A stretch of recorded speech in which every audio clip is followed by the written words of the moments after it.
La saveur divine. Cette bonne nouvelle du royaume sera prêchée dans le monde entier pour servir de témoignage à toutes les nations. Alors viendra la fin. Préparation et présentation, Immaculée Milanesa.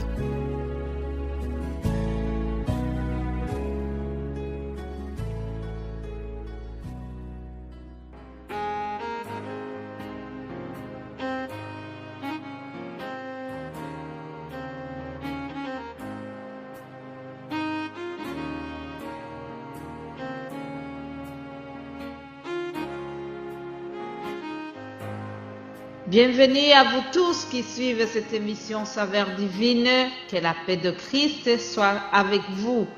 La paix de Christ à toi qui aimes suivre la parole de Dieu qui est donnée ici à la Saveur divine et ailleurs. Partout les serviteurs de Dieu annoncent l'évangile. La paix de Christ à toi qui as déjà compris que l'homme ne vit pas seulement de pain, mais de toute parole qui sort de la bouche de Dieu. Tout ce que vous écoutez venant des serviteurs de Dieu, ce sont les paroles qui viennent de la bouche de Dieu. Alors, tu es heureuse et tu es heureux, toi qui trouves ton plaisir dans la loi de l'Éternel et qui la médites jour et nuit, comme nous dit le premier psaume. Au verset 3 de ce premier psaume, je lis ceci. Il est comme un arbre planté près d'un courant d'eau qui donne son fruit en sa saison et dont le feuillage ne se flétrit point. Tout ce qu'il fait lui réussit. Amen. Chers amis, je vous souhaite la réussite dans tout ce que vous faites. Et le secret de la réussite, nous venons de le voir, c'est prendre le plaisir dans la loi de l'Éternel. Alléluia. Je prie que tu prennes vraiment le plaisir dans l'observance de la loi de Dieu.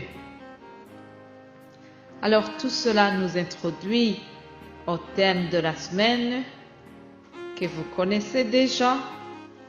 Comment se comporte un chrétien? Je voudrais vous rappeler que si on arrive au stade de porter ce nom merveilleux de chrétien ou chrétienne, normalement, ça suppose que tu as déjà expérimenté ce que nous appelons la nouvelle naissance. Vous vous rappelez de la série que j'avais donnée en été dernier qui concerne la nouvelle naissance. Celle-ci suppose que tu as abandonné les péchés, tu as renoncé à l'ancienne vie et tu mènes une nouvelle vie en Christ. Alors, ta nouvelle vie doit s'accompagner d'une chose très importante, c'est-à-dire, il faut produire les fruits dignes de la repentance, comme disait Jean-Baptiste lorsqu'il s'adressait aux pharisiens et aux sadducéens qui étaient nouvellement convertis. Vous pouvez lire ce passage à l'Évangile selon Matthieu chapitre 3. Alors, il y a aussi une chose à laquelle Jésus nous demande de faire attention. C'est que dans les derniers jours, dans la fin des temps, comme on l'appelle, vous savez que nous sommes vraiment dedans. Et Jésus nous a dit que beaucoup de gens vont mentir, beaucoup de gens vont prétendre qu'ils sont chrétiens, alors qu'en réalité, c'est des faux. Il y a des imitateurs de Christ, disons des gens qui imitent ce que font les chrétiens, qui essaient de mentir dans leurs enseignements. Ils enseignent, mais ils ne pratiquent pas eux-mêmes ce qu'ils enseignent. Alors, Jésus nous a prévenus, il les appelle des faux prophètes.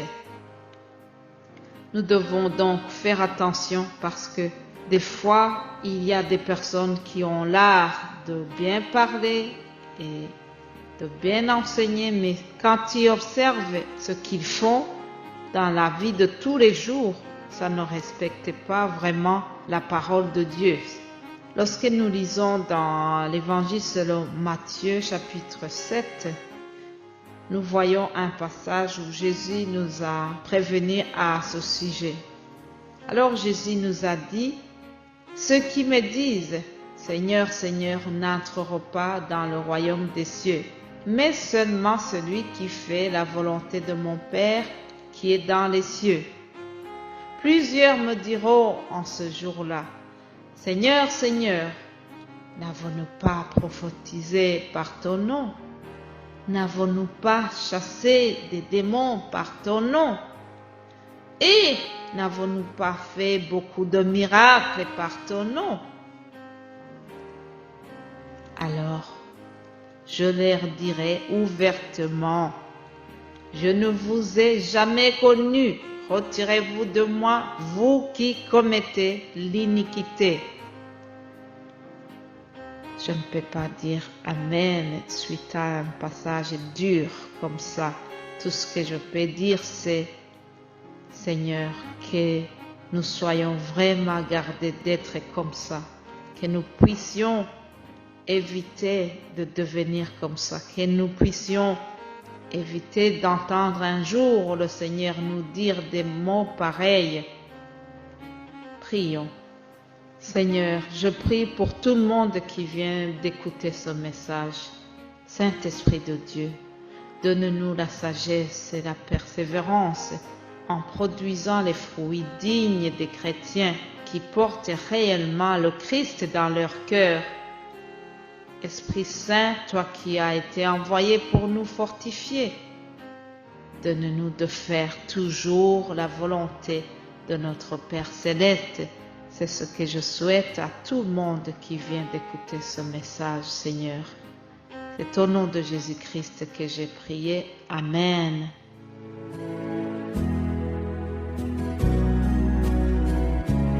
La saveur divine. Cette bonne nouvelle du royaume sera prêchée dans le monde entier pour servir de témoignage à toutes les nations. Alors viendra la fin. Préparation et présentation, Immaculée Milanesa.